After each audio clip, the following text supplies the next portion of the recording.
بسم اللہ الرحمن الرحیم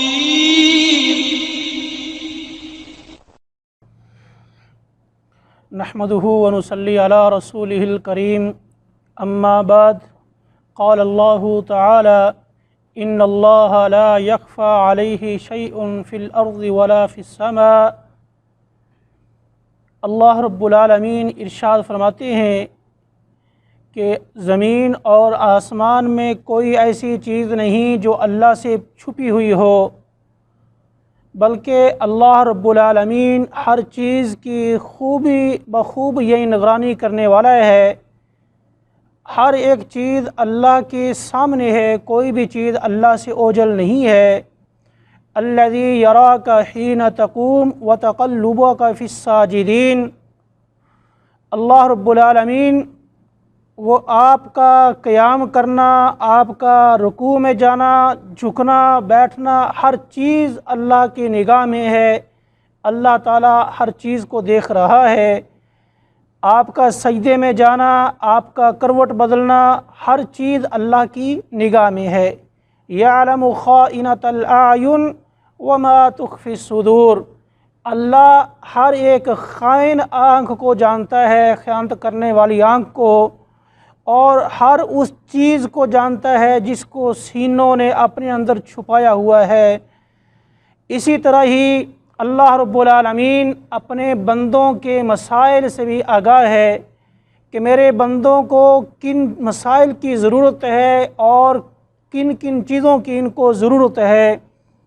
حضرت عمر بن خطاب رضی اللہ تعالی عنہ بیان فرماتے ہیں، ایک مرتبہ ہم نبی علیہ السلام کے پاس بیٹھے تھے، اچانک ایک آدمی باہر سے آتا ہے اور وہ ایک اجنبی انسان تھا، ہم میں سے یعنی مدینہ کا باسی نہیں تھا، کہیں دور کا مسافر تھا، لیکن مسافر تو تھا، اس کے باوجود اس انسان پر سفر کے کوئی علامات نہیں تھیں، نہ اس کے بال بکھرے ہوئے تھے، نہ اس کے کپڑوں کے اوپر گرد آلود تھی، بالکل سیاہ بال اور سفید کپڑے پہنے ہوئے تھا۔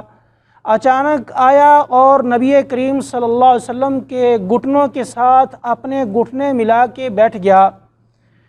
جب بیٹھا تو کہتا ہے، یا محمد اخبرنی عن الاسلام، اے محمد صلی اللہ علیہ وسلم مجھے اسلام کے بارے میں بتلاؤ کہ اسلام کسے کہتے ہیں۔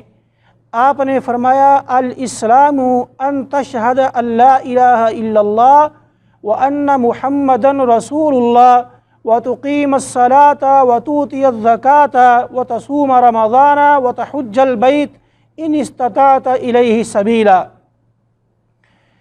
اس نے جب سوال کیا تو آپ نے فرمایا، اسلام یہ ہے کہ تو شہادتین کا اقرار کر، یعنی اللہ کا اقرار کر کہ وہ اکیلا ہے، اس کے ساتھ کوئی دوسرا معبود برحق نہیں، محمد صلی اللہ علیہ وسلم اللہ کے رسول ہیں، نماز کو قائم کر، زکوٰۃ ادا کر، رمضان المبارک کے روزے رکھ، اور بیت اللہ کا حج کر، اگر تیرے پاس بیت اللہ کی طرف جانے کے لیے استطاعت ہے، زاد راہ ہے، تو بیت اللہ کا حج کر۔ جب اس آدمی نے سوال کیا تو آپ نے اس کے سوال کے مطابق جب جواب دے دیا تو وہ کہتا ہے، صدقت یا رسول اللہ، اللہ کے رسول آپ نے سچ بولا۔ تو عمر کہتے ہیں، ہمیں بڑا تعجب ہوا، عجیب آدمی ہے، سوال کرتا ہے خود، جب سوال کا جواب ملتا ہے تو اس کی تصدیق کرتا ہے۔ پھر اس کے بعد اس نے ایک اور سوال کیا، اخبرنی عن الایمان، ایمان کے بارے میں بتلاؤ کہ ایمان کیا ہوتا ہے۔ آپ نے فرمایا، ان تؤمن باللہ وملائکتہ وکتبہ ورسلہ والیوم الآخر وتؤمن بالقدر خیرہ وشرہ، قال صدقت۔ آپ نے فرمایا، ایمان یہ ہے کہ اللہ پر ایمان لائے، اللہ کے سارے ملائکہ پر ایمان لائے، اور اللہ نے جو آسمانی کتابیں نازل کی ہیں ان پہ ایمان لانا، اور اللہ کے رسولوں پر ایمان لانا، قیامت کے دن پہ ایمان لانا، اللہ کی تقدیر پر ایمان لانا، چاہے وہ تقدیر تمہارے حق میں بہتر ہو یا نہ بہتر ہو۔ تو اس نے جب سوال کا جواب لیا تو کہتا ہے صدقتا، آپ نے سچ کہا۔ تھوڑی سی یہاں بات کروں گا کہ تؤمن بالقدر خیرہ و شرہ، ایمان کا جو ارکان ہیں ان ارکان میں سے ایک رکن یہ ہے کہ تقدیر پہ ایمان لانا، چاہے تقدیر تمہارے حق میں بہتر ہے یا بہتر نہیں۔ تو افسوس یہ ہے کہ اس وقت ہمارے معاشرے کی صورتحال یہ ہے، اگر تو ان کے پاس اچھائی ہے، بھلائی ہے، خیر ہے تو بڑے خوش ہیں، اگر نقصان پہنچ گیا جو اللہ نے تقدیر کے اندر لکھا ہوا تھا، اگر ان کو تکلیف پہنچی، نقصان پہنچا، تو پھر وہ اللہ تعالیٰ کے بارے میں گلے شکوے کرنے شروع ہو جاتے ہیں اور اللہ کے بارے میں برے برے کلمات کہتے ہیں۔ تو یہ مومن کی شیان نہیں ہے، کیونکہ مومن کے لیے ضروری ہے وہ مطلق تقدیر پر ایمان لائے، چاہے اس کے حق میں بہتر ہے یا بہتر نہیں۔ وہ آدمی ایک اور سوال کرتا ہے، کہتا ہے اللہ کے رسول احسان کے بارے میں بتلاؤ کہ احسان کیا ہے؟ آپ نے فرمایا ان تعبد اللہ کأنک تراہ فإن لم تکن تراہ فإنہ یراک۔ آپ نے فرمایا احسان یہ ہے کہ اللہ کی عبادت اس طرح کر گویا کہ تو اپنے رب کو سامنے دیکھ رہا ہے۔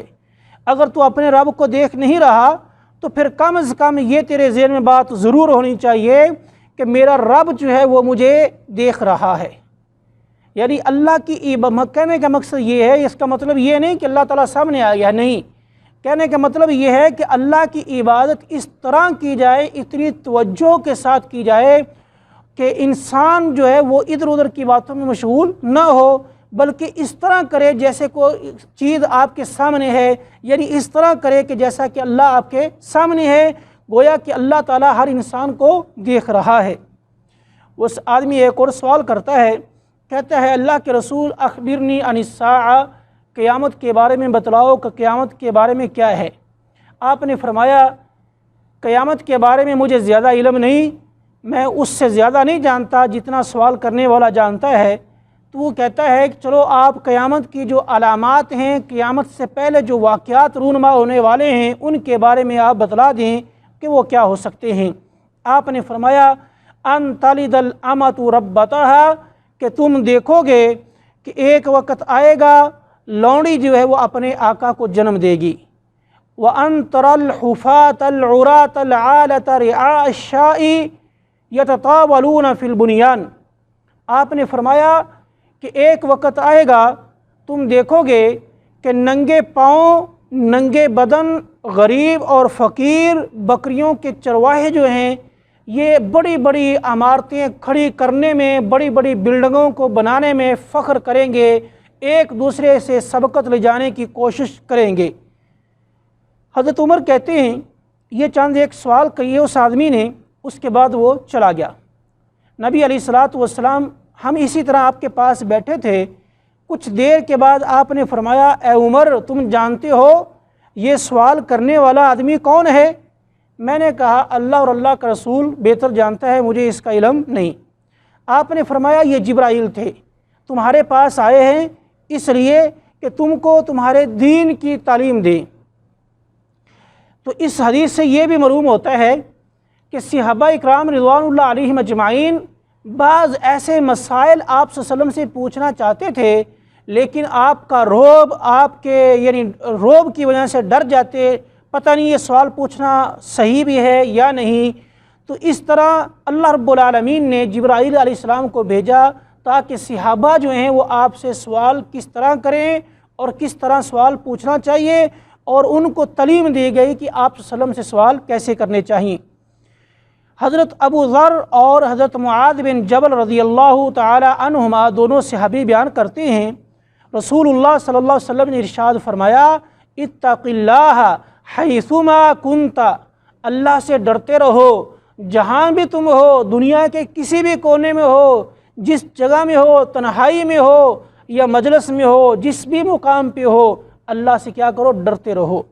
وَاتَّبِعِ السَّيِّئَةَ الْحَسَنَةَ تَمْحُوهَا، آپ نے فرمایا جب کوئی غلطی کر لو تو غلطی کے بعد فوراً ایک نیکی کرو، ایک اچھا کام کرو، کیونکہ نیکی جو ہے وہ تمہاری غلطی کو ختم کر دے گی۔ وَخَالِقِ النَّاسَ بِخُلُقٍ حَسَنٍ، اور لوگوں سے اچھے اخلاق کے ساتھ پیش آؤ، لوگوں کے ساتھ جب بات چیت کرو، لوگوں کے ساتھ جب تمہارا معاملہ ہو تو اچھے اخلاق کے ساتھ لوگوں کے ساتھ معاملہ پیش کرو۔ عبداللہ ابن عباس رضی اللہ تعالی عنہما بیان فرماتے ہیں، ایک مرتبہ میں نبی علیہ الصلوۃ والسلام کے پیچھے سواری پہ سوار تھا، آپ نے فرمایا اے بچے میں تجھے چند ایک کلمات سکھلانا چاہتا ہوں اور تو ان کلمات کو یاد کر لے۔ احفظ اللہ یحفظک، احفظ اللہ تجدہ تجاہک۔ آپ نے فرمایا احفظ اللہ، اللہ کی حفاظت کر، اللہ تیری حفاظت کرے گا۔ اس کا مطلب کیا ہے؟ نعوذ باللہ اللہ کی ہم حفاظت کریں گے؟ نہیں، اس کا مطلب یہ ہے کہ اللہ کی حفاظت یعنی اللہ نے جو احکام نازل کیے ہیں، اللہ کے جو اوامر ہیں، ان اوامر کی پابندی کرنا، ان اوامر کی دیکھ بھال کرنا اور ان اوامر کے مطابق اپنی زندگی گزارنا، یہی اللہ کی حفاظت ہے۔ آپ نے فرمایا احفظ اللہ تجدہ تجاہک، اللہ کی حفاظت کر یعنی اللہ کے احکامات کی، ان کی پابندی سے ان کو پورا کر، اللہ کے فرائض کو ادا کر، تو اپنے سامنے اپنے رب کو پائے گا۔ آگے اس کے بعد آپ صلی اللہ علیہ وسلم نے بڑی شاندار بات کی۔ آپ نے فرمایا اذا سألت فاسأل اللہ، جب تجھے کسی چیز کی ضرورت ہو تو کیا کر؟ اپنے رب سے سوال کر۔ اذا سألت فاسأل اللہ، جب بھی تو سوال کرے اپنے کسی بھی مشکل کا تو کس سے سوال کر؟ اللہ سے کر۔ وَإِذَا اسْتَعَنْتَ فَاسْتَعِنْ بِاللَّهِ، جب تجھے کسی چیز کی مدد کی ضرورت ہو تو اپنے رب سے ہی مدد طلب کر۔ ہمارے جیسے آج کل افسوس ہمارے مسلمانوں کی حالت یہ ہے، ہمیں کوئی پریشانی آ جائے، مال کی پریشانی آ جائے، اولاد کی پریشانی آ جائے، کسی تعاون کی پریشانی آ جائے تو ہم اللہ کو چھوڑ دیتے ہیں، اوروں کے در پہ جاتے ہیں، وہاں جا کے اپنے سر کو رگڑتے ہیں، اپنے آپ کو وہاں جھکاتے ہیں، گراتے ہیں، ایک انسان کے سامنے اپنے آپ کو وہ ذلیل کرتے ہیں اور اس سے وہی سوال کرتے ہیں جو اللہ سے کرنے چاہیے تھے۔ میرے بھائی یہ شرک اکبر ہے، ان سے بچیے۔ آپ نے آگے فرمایا اے عبداللہ جان لے کہ ساری امت اگر ایک بات پہ یعنی اس بات پہ جمع ہو جائے کہ وہ تجھے نقصان پہنچائے، لیکن اللہ نے تیرے بارے میں نقصان نہیں لکھا تو تجھے وہ نقصان نہیں پہنچا سکتے، صرف اور صرف وہی تجھے نقصان پہنچے گا جو اللہ نے تیرے بارے میں لکھا ہے۔ اور اسی طرح آپ نے فرمایا اگر ساری کائنات ایک ساتھ جمع ہو کے تجھے کوئی فائدہ دینا چاہے، اگر اللہ نے تیرے بارے میں فائدہ نہیں لکھا تو وہ پوری کی پوری کائنات تجھے کوئی فائدہ نہیں دے سکتی۔ تو میرے بھائی یہ اللہ رب العالمین جو ہے وہ ہر وقت ہر انسان کی نگہبان میں ہے، اللہ کی نگہ میں ہے۔ اللہ تعالیٰ ہر انسان کی دیکھ بھال کرنے والا ہے۔ کوئی بھی انسان تو دور کی بات ہے، کوئی بھی ذرے سے بھی کوئی کم تر اگر کوئی چیز ہے تو وہ بھی اللہ کی نظر سے اوجھل نہیں ہے، ہر ایک چیز اللہ کے سامنے ہے۔